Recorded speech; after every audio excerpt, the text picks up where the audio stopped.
Bonjour les amis turfistes, avec plaisir qu'on se retrouve pour le quintet de ce vendredi soir à Vincennes.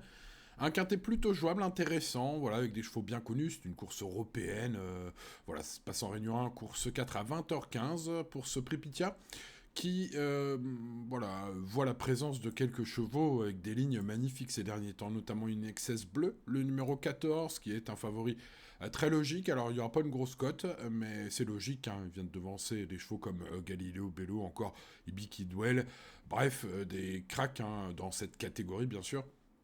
Et donc, tout se présente très bien, en plus, selon son entourage. Bref, ce 14, s'il ne faute pas, ce qui lui arrive parfois, rarement, il devrait faire au moins à l'arrivée du podium. Hein. C'est un cheval qui compte 10 victoires et 9 places en 34 courses courues. Bref, c'est solide. Hidalgo Denoé va jouer peut-être plus les places. Bon, ce numéro 10, toutefois lui aussi des très bonnes lignes au niveau A, hein, donc supérieur au niveau B du jour, même si le lot est très relevé cette fois, notamment à cause d'Inexcess Bleu. Hein. Ce 10 va tenter peut-être de le challenger, en tout cas, c'est un peu le fer de lance de l'écurie de Stéphane Provost, il est confié à Benjamin Rochard. J'ai bien aimé sa prestation hein, dans le prix du Gâtinais du 15 mai dernier.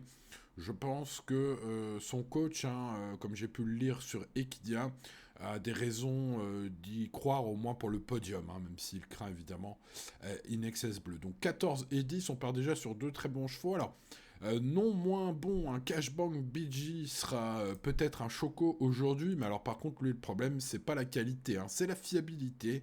Choix judicieux ou d'ail, Gabriele Guelormini, son pilote du jour, de tenter de faire au mieux, hein, mais c'est vrai que lui aussi a devancé des chevaux comme Hinault du Lupin, hein, donc c'est des lignes très très sérieuses. Il peut gagner ce quintet, ce numéro 11, mais pour cela, va falloir qu'il reste au trot. Et ça, c'est pas fait. Hein. Ces derniers temps, il était beaucoup fautif.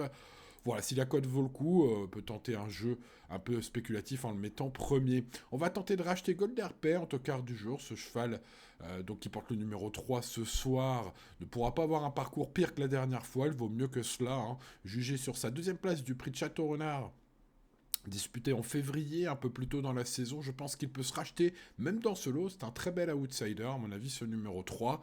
Pour lui, il faudra un bon parcours. Bref, vous l'avez compris, j'aime beaucoup le 14, le 10 pour les places, le 11, tout ou rien, et puis le 3 me semble un très bel outsider à tenter sur une majorité de nos tickets, pourquoi pas en quatrième base pour faire les fifous.